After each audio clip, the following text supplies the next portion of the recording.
up, Internet? Welcome to Saucy Cat. My name's Zoe, and it's officially my favorite time of the year.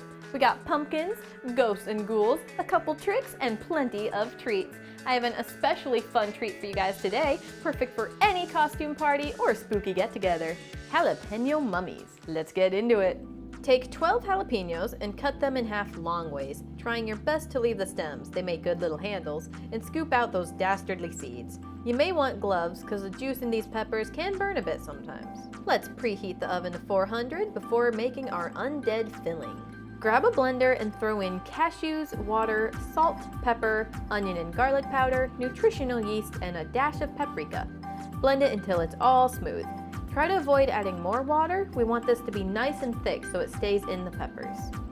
Now scoop that amazing filling into the peppers just until it's level. You don't want it too full so we still have room for our bandages. Speaking of which, it's time to wrap these bad boys up. Take 1 can of crescent rolls and lay it flat on a cutting board. I'm using Pillsbury original flavor because it's vegan. If you're not sure what kind you have, just check the ingredients. Take a pizza cutter and cut long, thin strips into the dough. I suggest trying to make 24 or more strips, just so we have enough for each mummy. Now to make the ancient Egyptians proud. Take 1 dough strand and wrap it around 1 jalapeno. Make sure to leave a little gap near the top for a final spooky decoration. Your first few might look a little weird until you get a rhythm down, but I promise it'll still taste good. All mummies are wrapped, so line them up on a baking sheet and into the into the oven. They go for about 20 minutes, or just until the bandages start to brown up. One final touch before serving, let's add some life to these monsters, in the form of some candy eyeballs. Now let's plate this dish.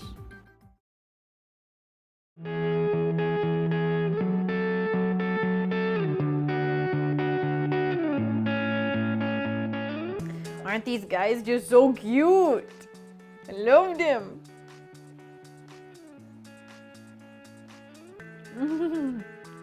The heat from these peppers is amazing, and the cheese does a great job at toning that heat down so we don't join these little guys in the afterlife.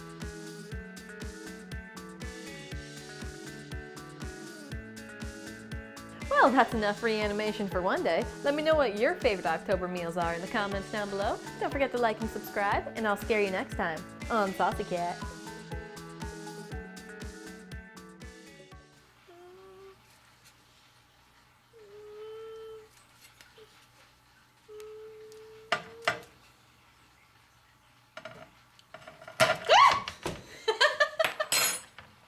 Every time.